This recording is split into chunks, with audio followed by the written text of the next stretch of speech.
Good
evening, everyone. Thank you for tuning in to yet another episode of Paranormal Brew, Wednesday nights, 8:30 p.m. Eastern. I am your host, Taryn Kerper, and I want to welcome everybody this evening. Thank you for spending your Wednesday with me if you are here. And thank you so much for coming on and supporting my guests that I have on every week. This week, I have a beautiful woman who is just she has done a lot of impressive things to me. I really admire her. She's a strong woman, and she's done a lot. And I actually help her out, or I kind of help out her out with her awesome magazine, Eerie Expeditions. She does a lot of stuff in the paranormal, outside of the paranormal. She's going to be a wonderful guest. So thank you everybody for joining us. And without further ado, I'm going to introduce. We will call her CL. CL Thomas is her name. Give me 1 second and let's bring her on. Hello. Hi, Taryn. It's nice to see you again. Thank you for having me on your show. Oh my gosh, thank you so much for coming on. I know you are very, very busy, so I am so happy that you found time to spend with me and us, the people that are watching, watch Paranormal Brew. So let's just start out, in the beginning, how you got to, we basically want to get to how you got to where we are right now. Right. So I think when you and I first started talking, you had mentioned that you wrote for Southern Living? I did. Yes, I was a photographer for them for a while.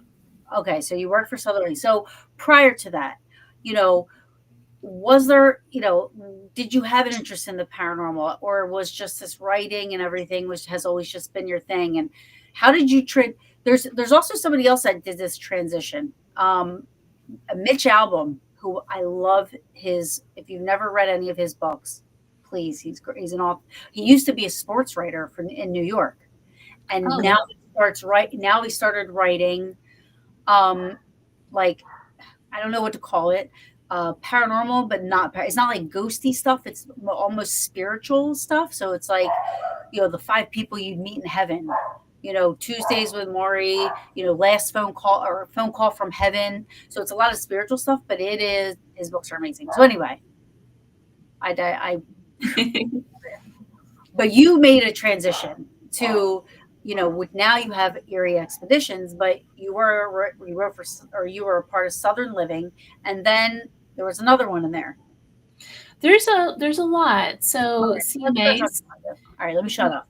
I did a lot for like country music. I did a lot for the political world. So I have a very extensive media background. I used to live in Nashville for 15 years doing a lot of media stuff. But the paranormal, and I know this sounds cliche because a lot of people say that, but I kind of grew up with the paranormal. I grew up seeing spirits and having experiences since very, very young. So it was always there, but I always kind of kept it distant. Like I never really brought it to the forefront until the last couple of years. I decided, you know what, I'm going to share my experiences and start maybe teaching about it, that sort of thing. So that's how that all came about. So, and it's interesting to me because a lot of my guests, a lot of them always say, "Yeah, I had these experiences when I was little, but I never really," you know what I mean? Because you're not one. You're for being a media person. You're. It's almost like you're shy. I'm very shy. I Yes. am. I don't So like, yeah, you don't boast yourself all over the no, place, and I don't like to do that.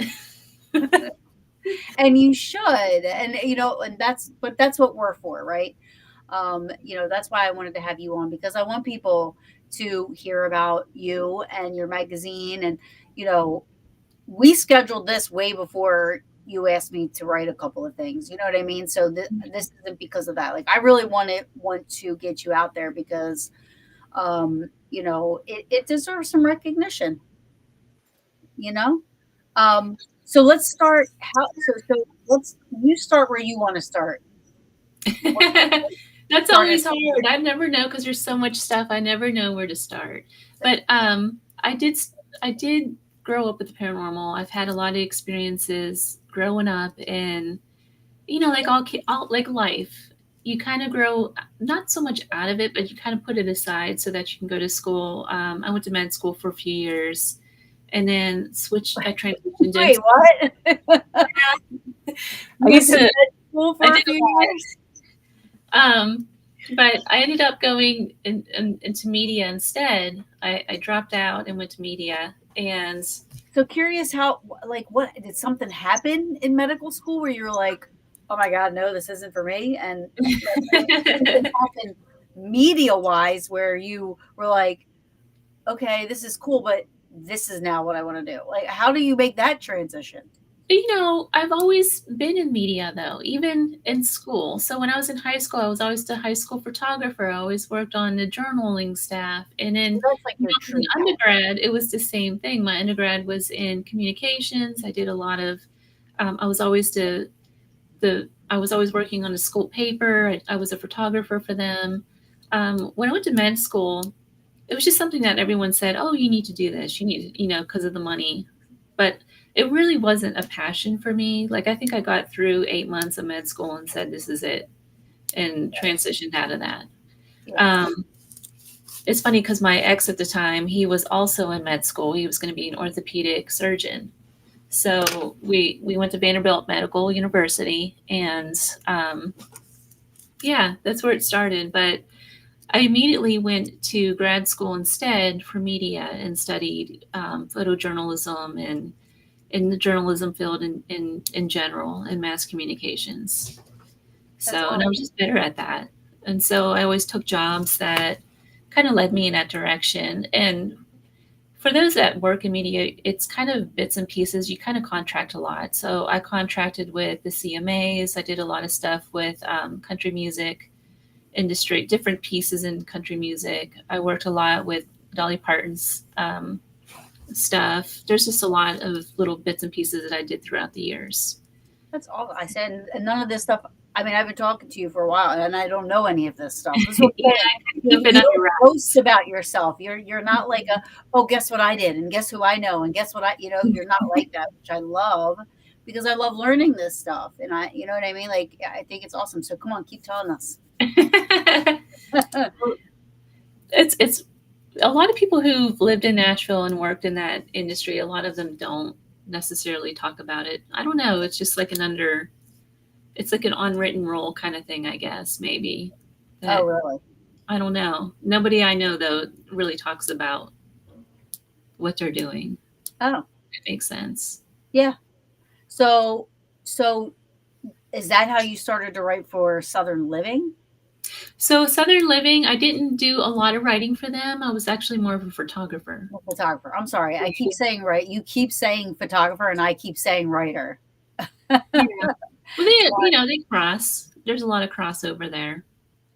Yeah. But the Eerie Expeditions magazine, I got that idea. I traveled quite a bit for work, and I went overseas to Romania, and it was just amazing haunted country. Like everything about Romania is just absolutely gorgeous.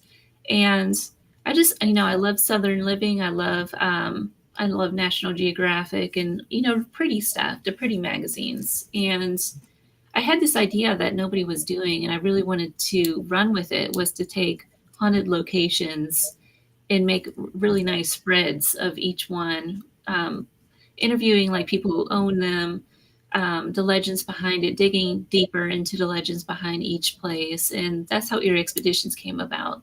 So it was a couple years in planning for this thing. In your travels, did something happen that pulled you to write about haunted places, or is it because you just seem to be surrounded by it? Did you just hear that whistle? Exactly. What's that? Did you just hear that whistle? No. It's happened sometimes. 11. It was around the 11-minute mark. If anybody else heard that, let me know. They sound like a whistle. That was weird. Anyway, I just got distracted by that. Sorry. So you were saying no, nothing really happened. It just. Well, it has. I love, because of all the paranormal in my personal life, all the stuff that I've experienced throughout my life, I've always been drawn to the paranormal, and so I just put two and two together to create Eerie Expeditions. And quite frankly, it hasn't been done before, so that's why I kind of wanted to do it. Mm-hmm. Oh yeah, Kristen said she heard it. I heard something. Yeah, I don't know what it was. And somebody else was saying they heard it. It sounded like a whistle to me. I don't know. It was so weird. So what was your first, so I know it, and it's brand new, right? It's kind of new. Yes. So we have one issue out. We have two issues out, and the third one is coming out. It should be this week. So I was going to run it every other month, but I decided to change that just because of the time factor. It's very hard to do that. So I'm going to do 6 issues a year.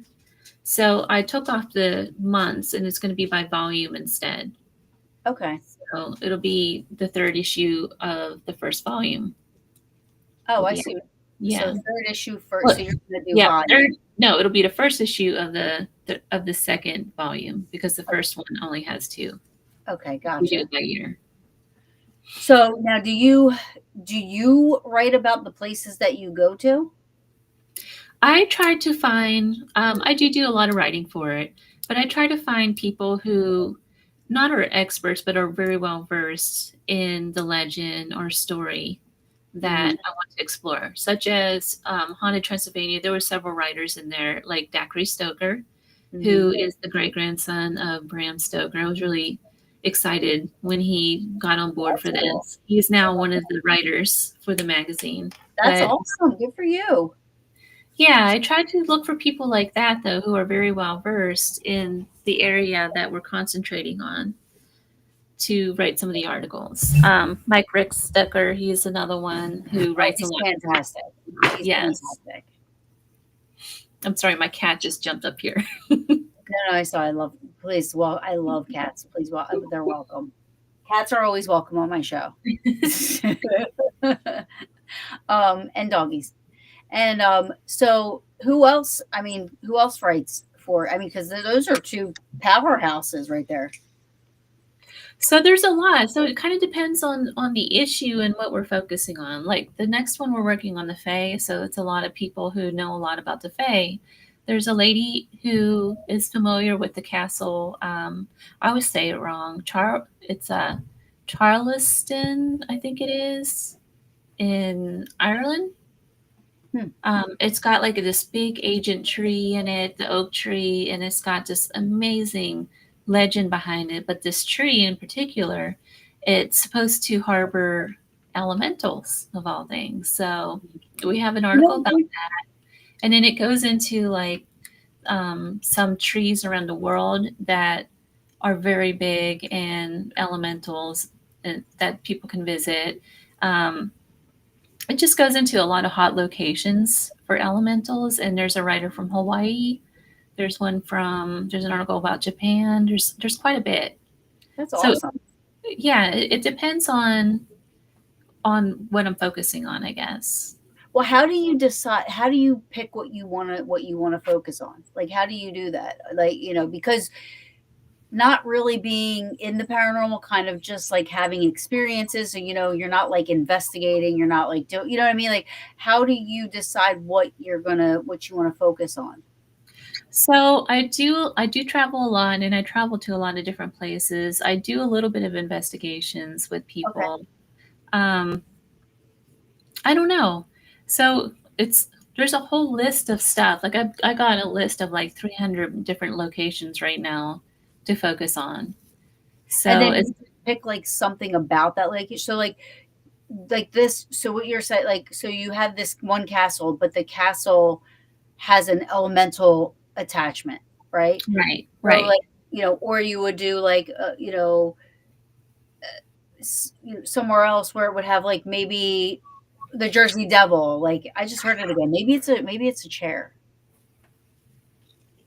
I don't know. Or like you would say the Pine Barrens, and that's like the Jersey Devil. You know what I'm saying? Like, there's like, yeah, it's paranormal, creepy, scoot or spooky, but then there's also this other aspect to it in underneath the paranormal umbrella, just a different, where you have like a like you have like a Bigfoot and something else at these places. So I guess each volume is kind of themed. Okay. So we try to come up with locations that are themed around that theme, maybe. Well, anytime you're gonna do like national parks, That would be a really good one. That'd be a good one. Gettysburg, yeah, Well, I think July we are going to focus on Gettysburg yeah. when it's coming out. Hold on one second. I got to get my cat down. He is annoying. He's a How did you get in he's, here? that's a is that like a mini tiger? He's a mini tiger. He's a mini lion, is what I call him. He's so sweet, but he's bad. He just doesn't care. And I always forget to lock him out. He wants your He attention. does stuff like this. He So, wants your attention. yes, he does. Well, He's he's welcome. He's a big Maine coon cat. Let's see if you Oh, can see him. let me say. Oh, hi, baby. Look how cute he is. Oh, He's really sweet, but he's bad. He's a bad cat. So, so where are some of the places that you've been that you would say was the eeriest, creepiest? you know, Transylvania really takes the cake because of everybody is so superstitious. It's not just the legends behind Transylvania, but it's also the people there very much believe in it, and it really brings out that element. Um, Huska Castle is another one that's in right outside of Prague, maybe about an hour outside of Prague. And if for those who don't know what Huska Castle is, it's the only castle that was built to keep stuff in versus keeping stuff out. And Hmm. sorry, I'm going to have to get him out of here. Okay. So if anybody has any questions, please ask. Here she comes. All right. Sorry about that. That's okay.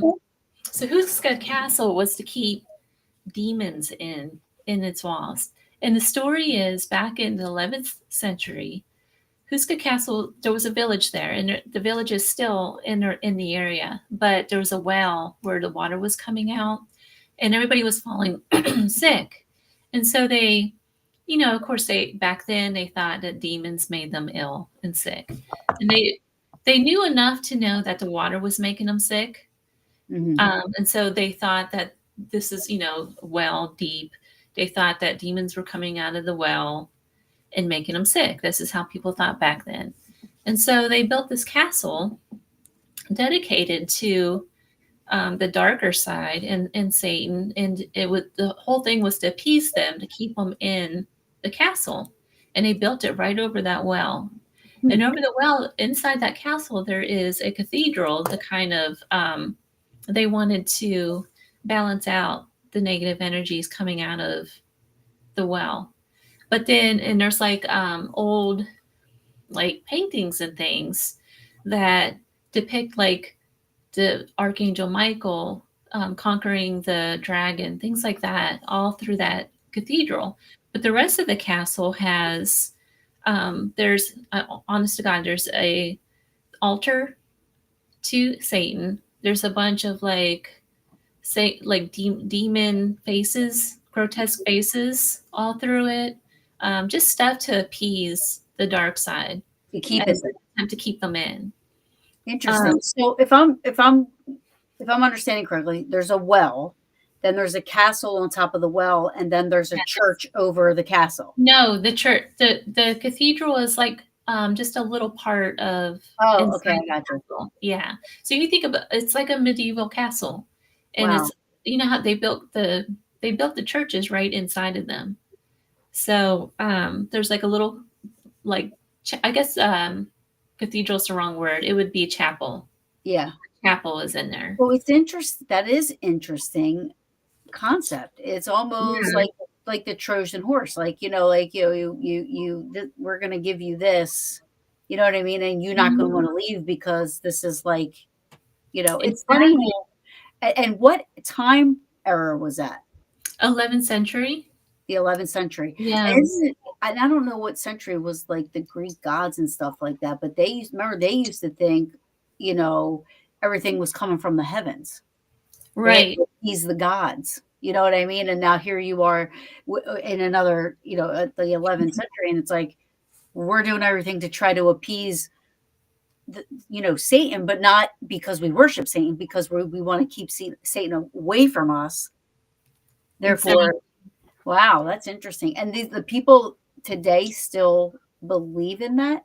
They do. So interestingly, there's like centuries long of people doing occult activity in there because here's the thing: when anytime you have running water, I just did this past weekend. I was on an investigation with running water underneath the ground. Anytime you have running water, there's that element of energy conducted, right? Right. So there's this idea where if you do practice magic or any of that sort of thing, it's going to be heightened from that running water. Um, Same thing with this. They felt, they have like a fountain in the center of the courtyard in this castle, and it's continuously running. And it was back then too. It's very, very old. It's like a couple hundred years old, and they thought that this would make it more powerful. And you have centuries of people that would go there to practice occultive, darker arts.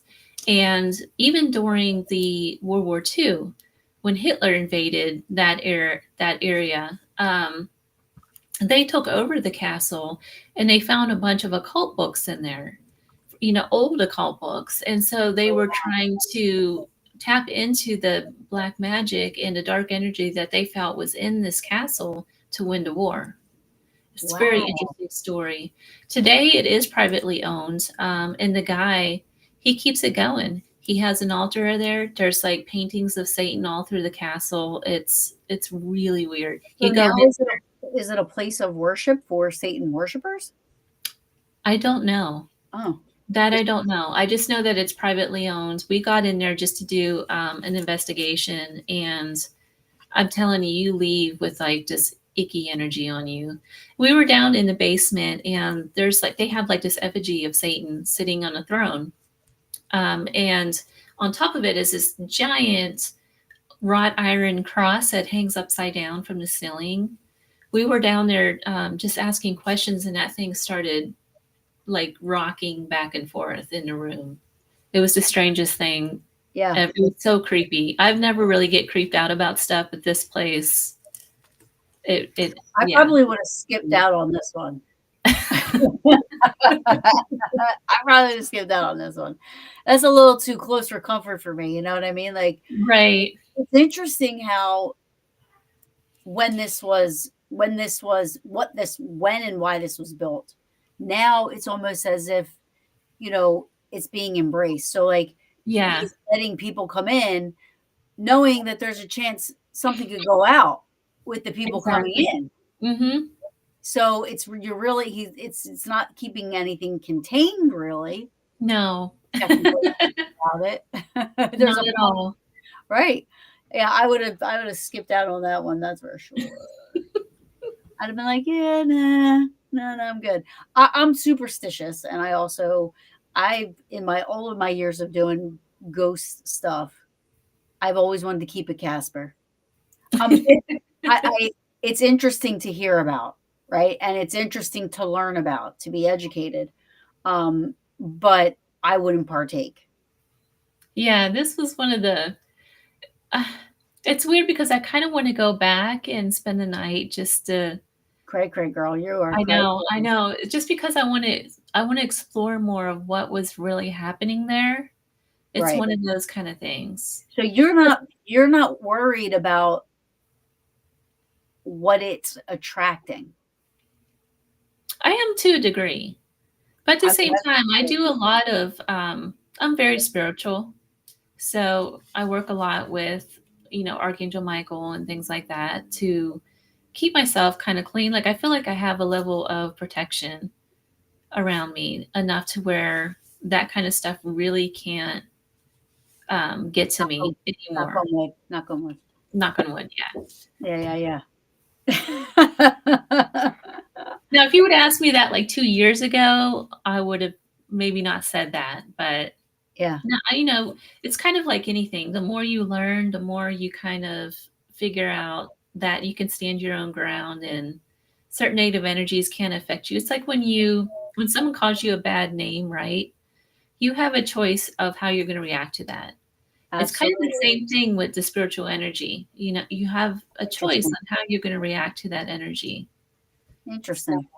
I just learned that lesson, to be honest with you. I just learned that lesson like 2 weeks ago. Last week, I've learned that lesson. And it's so true. mhm. Which could be beneficial, when you investigate as well, like you're saying. It's the more you learn, the more comfortable you are with something. You educate yourself, and I guess that goes with everything, even Yeah. even even looking for Casper. I mean, I was afraid of it at first, like before. I didn't want nothing to do with it until I had an experience, and then I learned about it, and I was like, okay, this is cool. I got to learn. Mhm. You know. Um, so is that your niche? Is that like your biggest interest? The dark side of this? No, not at all. Oh, No. okay. No, I'm more interested in healing, and I really think that a lot of the paranormal, at least it is for me, it's a spiritual journey, and I Mhm. believe a lot of it is more geared toward helping you in your life journey, pretty much. Helping you be a better person, helping you create what you're supposed to create, all of those things. Yeah, I mean, a lot of times I feel like when I have these paranormal experiences, it could be very personal for me. Like I don't know, it's hard to explain, but I feel like there's a lot of positive to the paranormal, and a lot of times the paranormal community kind of misses out on that absolutely. You because are we're so so focused on like the Hollywood side of it, where they are promoting the run and scream thing because it's fun to be scared for them. mhm. But there's just so much more to it. There really is. Many, many, many, many layers. Have you ever been to Italy? No, and I want to go. Girl, I'm telling you, it's insane. Pompeii is incredible. It's absolutely like Rome. I mean, like, talk about some places that are just, I mean, you got the Pantheon, and you have, the Colosseum, and you have I mean, it's unreal, the history. The Pantheon was built 27 years before Jesus Christ was born, and it's still standing. Isn't that amazing? Strong as ever. I mean, that building there ain't nothing that can take that building down. It's still standing. That's amazing. I can't wrap my brain around it. I'm like, this is incredible. Um, so I mean, that's the closest I've come to. I'm not a religious person, but I am a spiritual person. And even the Vatican, even though it is a religious place to me, it's more spiritual to me. Yeah. I'm not Um, a religious person either. yeah. I don't subscribe to Christianity or any of those religions. Yeah, I'm not. I don't believe in organized religion. It's what you believe in. It's I believe whatever you believe in is I believe in a higher power. I believe that there's something, but Right. to label it, it's I don't fall into that. Me too. I'm like that too. So you're saying Transylvania is the coolest place you've ever been? It's one of them. Yes. Tell us a little bit about Transylvania. Oh, what a gorgeous country. If I could retire there, I would. I would buy a little house and go live out in the country somewhere in Romania. It's just gorgeous. Um, Gosh, what is there to say? There's like medieval towns all over the place. Um, the people are just beautiful. They They're are. One of my friends is from Romania, and she's gorgeous. Yeah. Well, they're beautiful inside out. They're just Yeah. really genuinely nice people. The food is pretty good. The But everything, there's a layer of paranormal everywhere you go there because everybody believes in it. I feel like that kind of makes it stronger. Transylvania though has so many different legends with it and so many neat places to visit. Surround like with the Vlad tapes, for instance, like that whole Dracula legend, it's all over the place over there. There's like 10 different castles you can visit that is related to him alone. Really? Yeah. And then you have like Bram Stoker, who's never even been to Romania, but he comes up with Dracula. It's just an interesting tale. And there's, I think, 5 different places that are really famous that are associated with him over Hmm. there, even though he's never been there, but the writings are associated with his. Interesting. Um, you have Romani witches all over the place, gypsy witches, which adds that another element of that superstition in magic. Um, you have you have like I always say it wrong, the Strigoya. They're like a ghostly vampire that lives in the woods. And there's thick woods everywhere. It's not like the US. There's thick woods all over Transylvania. But the people from Romania, they're afraid to go out at night because the Strigoya are there. So It's they're really interesting. legit afraid to go out at night. Yeah, So nobody goes out at night, or people go out at night. if they have to. Stop it. Mm-mm.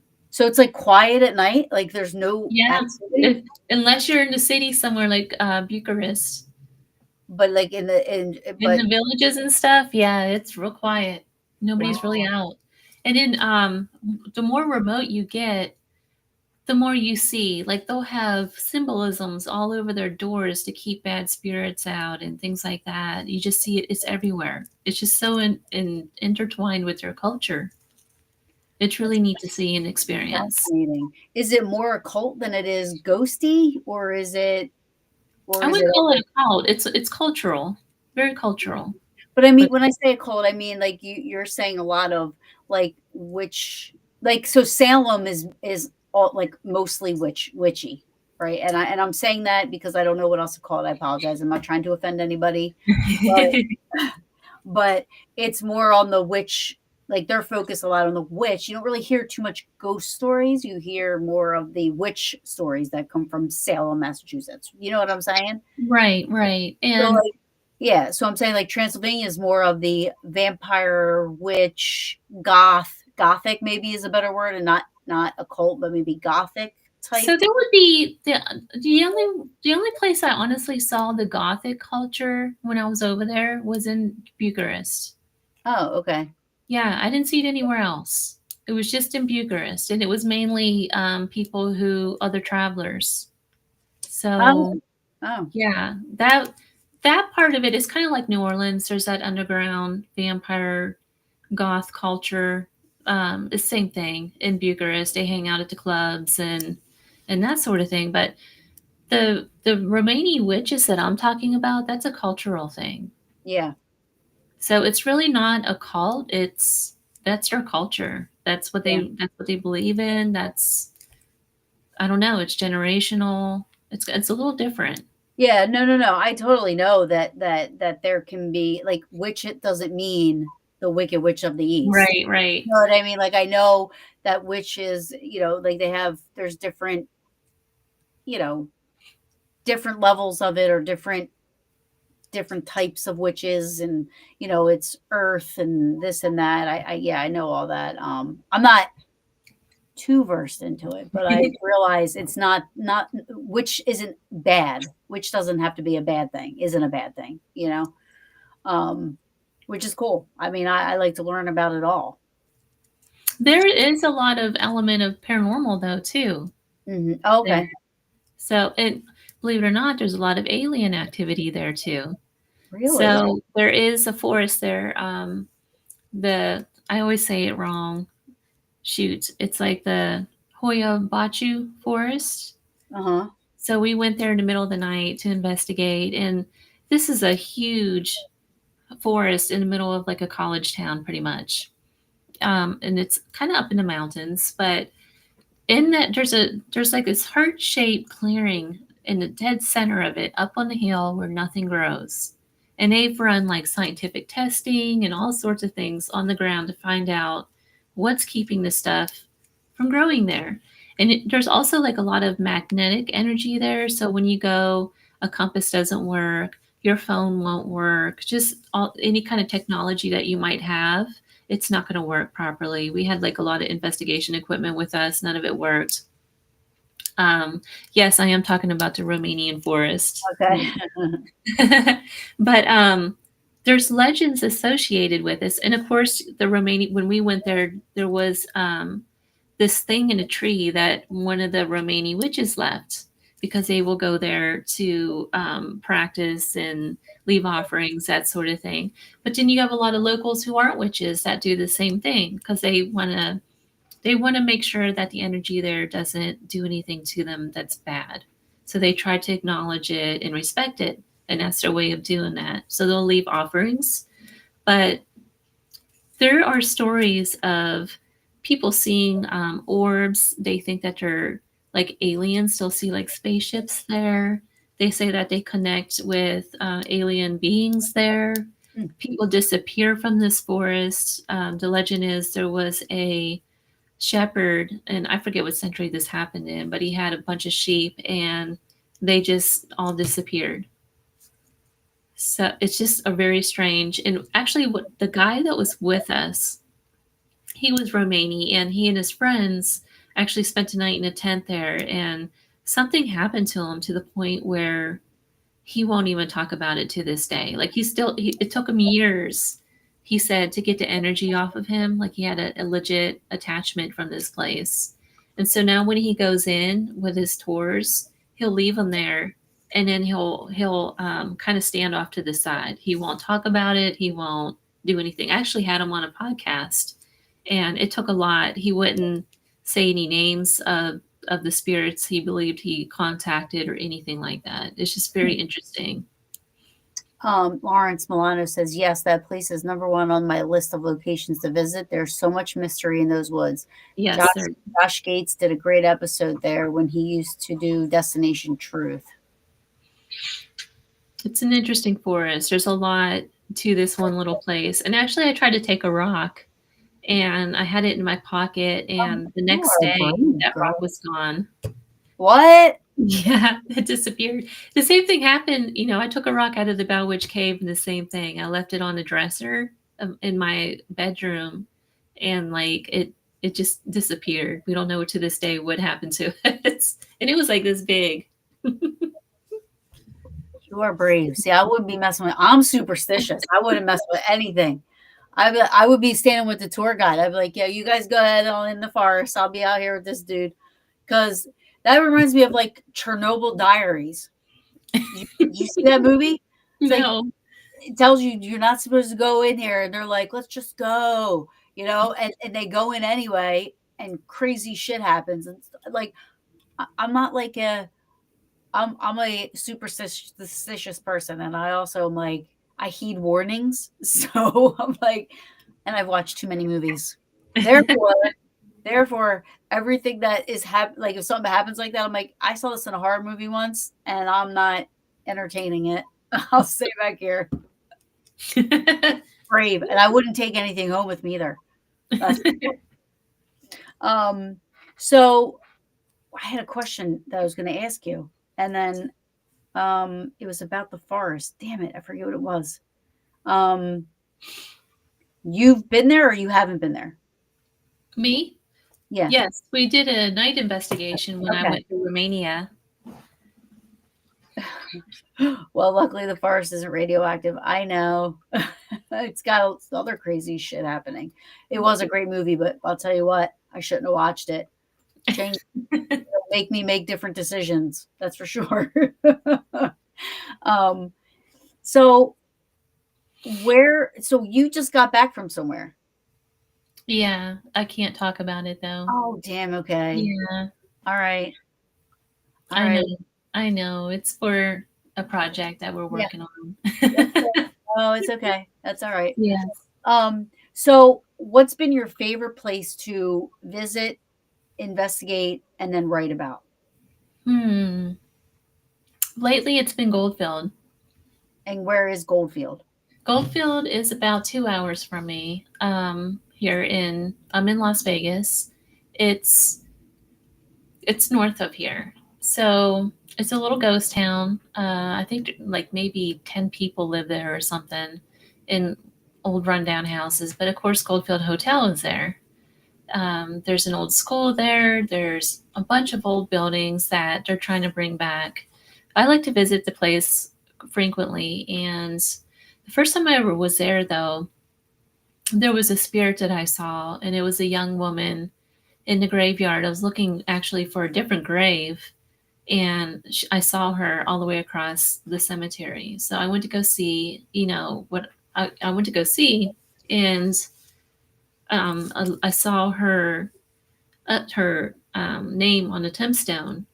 And so I started doing some research into who she was, and it's just kind of a fascinating story that I've dug up. And so I'm in process of writing about her. It's a historical fiction. Mhm. Um, it's taken a long time to write about it, though, because there's so much research into her life. And so far, Goldfield is probably my favorite, just because of the story behind Goldfield.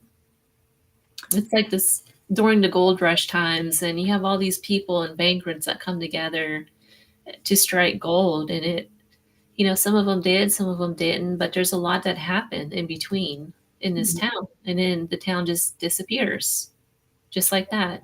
That's crazy. How old is the town? So Goldfield started in 1902, I think it was. Hmm. And it was actually what they would call a spur from Tonopah. So it was Tonopah first, because they were kind of working their way from Northern California on down. And then it was Goldfield. Someone else discovered a mine there.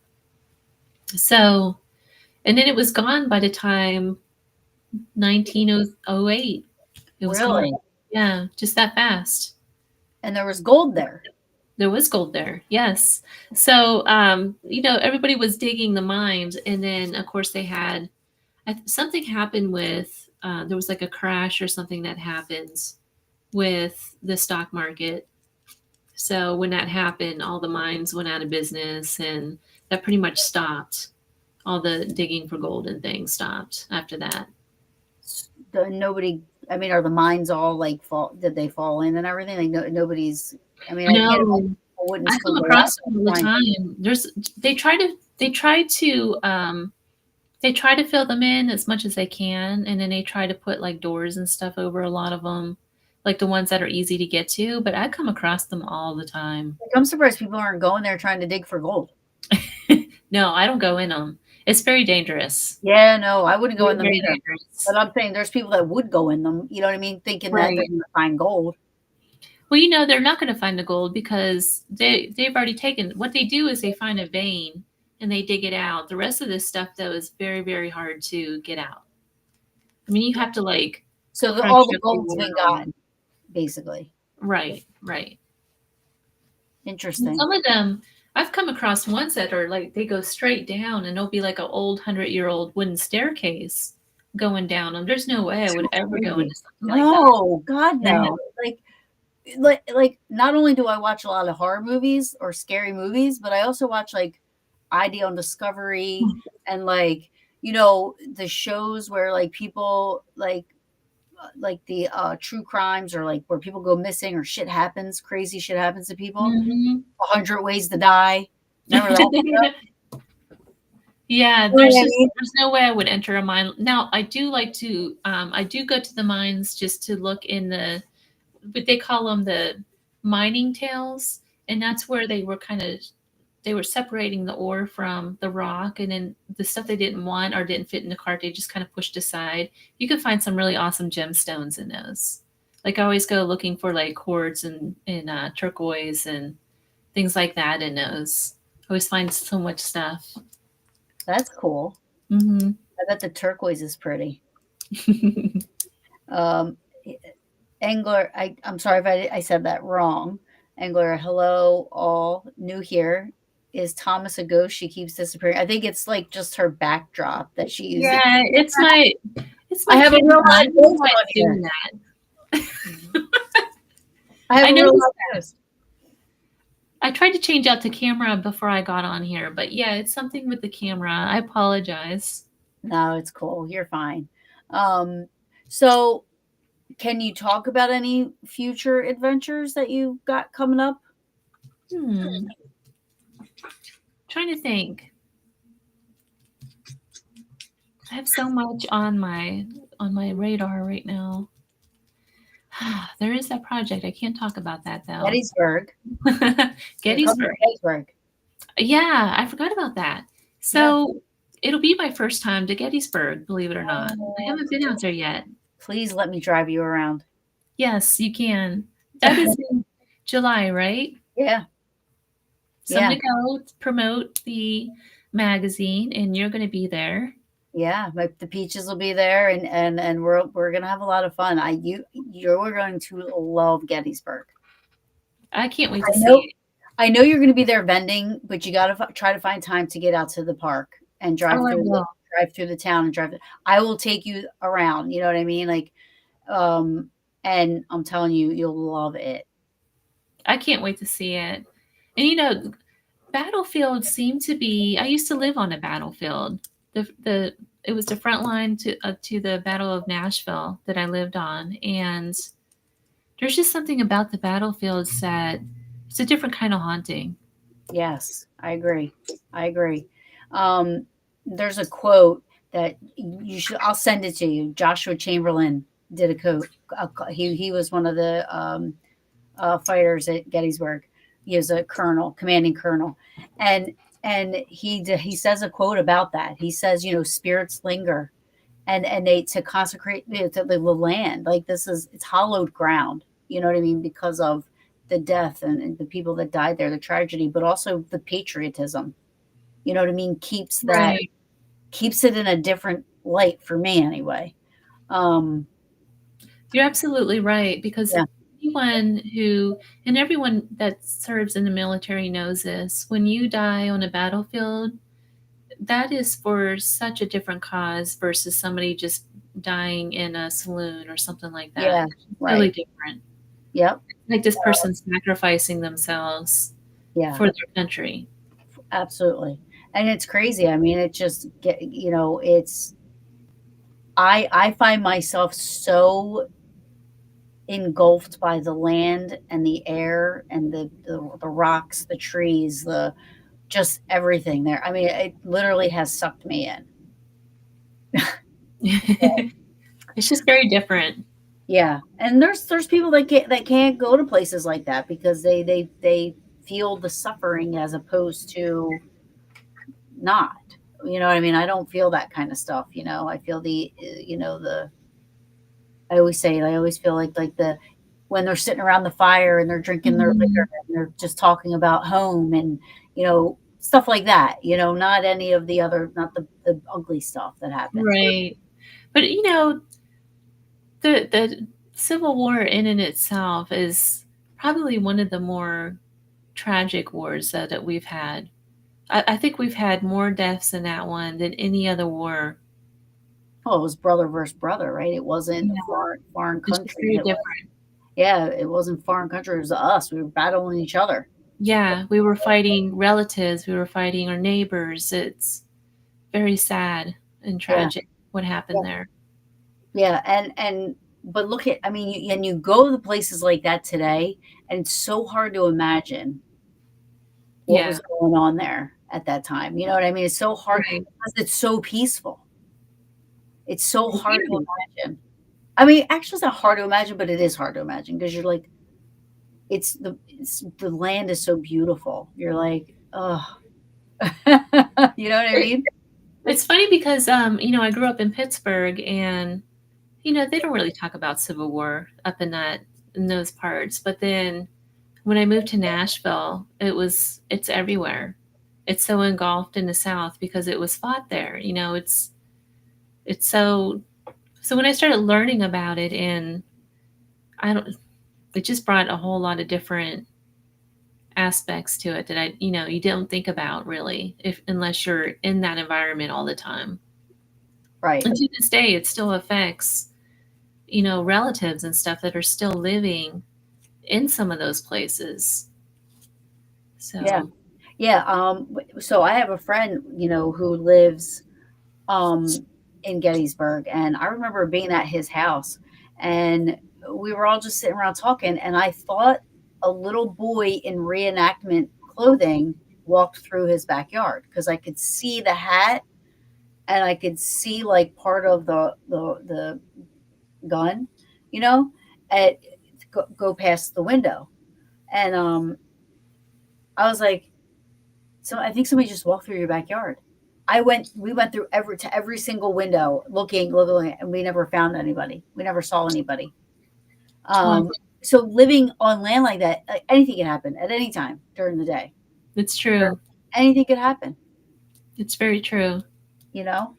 There's Um, this, there's a place, Franklin, Tennessee, which is not too far from where I lived in Nashville.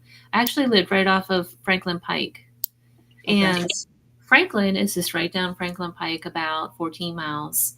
And it's a little town, and it's one of the bigger battles that happened, is the Battle of Franklin. And we don't, a lot of stuff, when we talk about the Civil War, we always talk about the soldiers and that sort of thing, but we forget about the people who were there. Hmm. Like the women who were on these properties and the children that were on the properties when these battles were being fought. One of the houses is called the Carter House. It's in downtown Franklin, and this is where all the women in town went to hide. They went in the basement when this battle was going on, and they had, I think, 37 kids or something, all hiding in this basement. And they said, the story is that there was like banging on the doors because the soldiers that were in this, it was like a really bloody battle going on outside of them, outside of the house. They could hear it. It went on for like 48 hours. And they said the soldiers were banging on the doors trying to get in there to be rescued. And can you imagine being a kid being locked in a basement like that, hiding and hoping that these guys don't get in?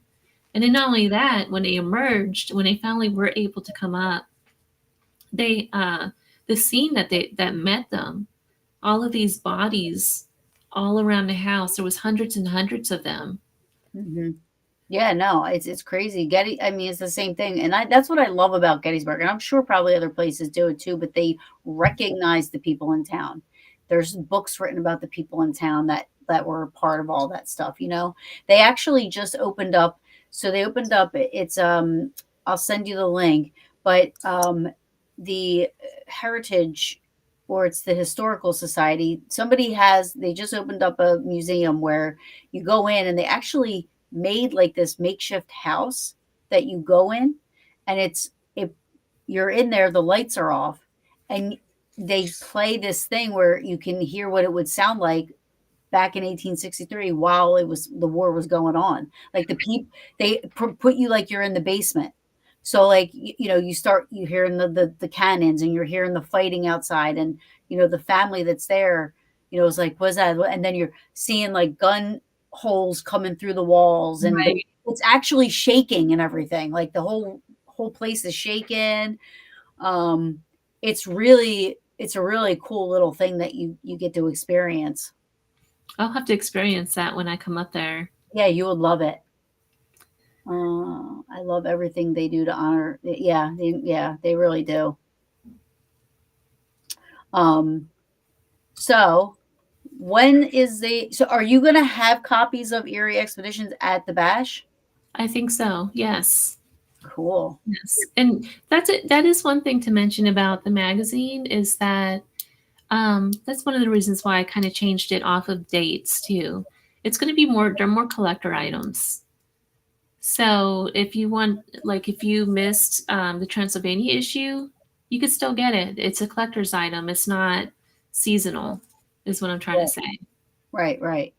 So how many issues do you have out total? Two. You have 2 issues out. So Mhm. but you're doing it in volume. So you have volume 1 has 2 issues. Volume 2 is starting, Yes. and that's going to be the first one. And Yeah. how many issues are you going to have with volume 2? 6. There'll be 6. Interesting. That's awesome. Well, I'm happy that um, you know, I'm contributing to however I'm contributing. You know, but and even if not, I love that you'll come to me and you'll be like, "Hey, can you help me with this and do this?" And I'm like, "Listen, use whatever you want to use. Use what, don't use it." You know what I mean? Like, if I can add a little bit, I'll add a little bit. Um, but I'm happy that we got to know each other. You're such an awesome, inspiring, and strong woman. Like I mean, I love that we're friends. I really truly appreciate your friendship. Um, and anybody watching, please go to Eerie Expert. Like, where can people find the magazine and find you and your adventures? So Eerie, I try to separate myself from Eerie a little bit because I don't want it to be the CL show, especially when I have people like you coming on board, it's about you too. So Eerie Expeditions magazine, it's just that, eerieexpeditionsmagazine.com. That's where Is you can there find all the magazine stuff. okay? Now is eerieexpeditionsmagazine.com. okay, EerieExpeditionsMagazine.com. Now, but is there like a Facebook page or anything like that, or is it just There is a Facebook page, and there is an Instagram page for it. There's actually somebody just came on board to help me with the social media, oh so good. that'll get going. You'll see more of that in the near future. Yeah. That's what So I'm saying. You're very shy. Like I don't see you advertising very often, and I don't see you like, like as soon as I heard about it, I'm like, "Hey, guys, Eerie Expeditions, you guys got to check this magazine out." You know what I mean? And so I'll help you out as much as possible, even if it is just, sharing, like let me know when you want something shared, send it to me. I'll share it out. You know what I mean? And I don't mind, doing that either. I Um, need all the help I can get. It's more about timing. It's very time consuming. So, the more help I can get, the better, especially yeah, when it comes to like social media and all of that kind of stuff. yeah, it does. There's a lot of people out there. If you're ever looking for anybody that's knowledgeable with stuff, ask me. I can try to see if I can find somebody that I know that I mean, I've had a lot of awesome guests on that are very smart, educated, and could, give you stories for days.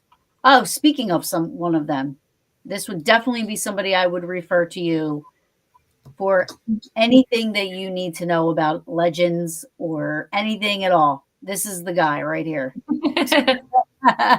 Hey, So, Ronald, can you write? oh, he's fantastic. Yes, he can write, and he knows why they created a green crown. Like anything you want to know, this is your guy. So for sure. Um, I would love to go to Transylvania as well.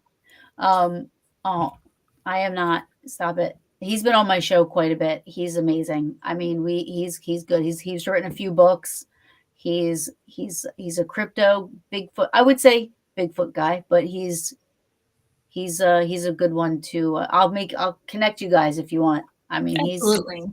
he's awesome, and Oh, he's from he's from Pittsburgh too. There's another guy from Pittsburgh who has a podcast too. He's pretty good. His name is Steven. yeah, So I'll hook you up with him too. yeah.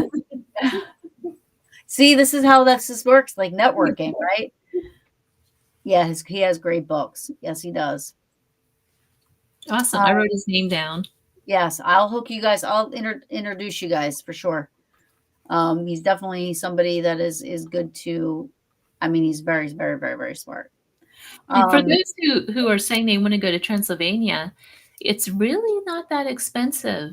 Transylvania, their economy, they have like a inflation problem with their economy. But for us, it's like one of our dollars equals six of theirs. And their stuff is super cheap. So I mean you can eat every day there. It's like a 4-course meal 3 times a day for like $30 a day. Ho, how is it expensive to stay there? Like No, the hotels and stuff? No? no, it's not. What the heck? Peach, where are my peaches? Why aren't we going to Transylvania? Yeah, you guys, it's totally doable Okay, for wait a those minute. who But what know. about flights? Flights are, that's a different ball game. That is a little expensive, but if you plan ahead, you could still make that work.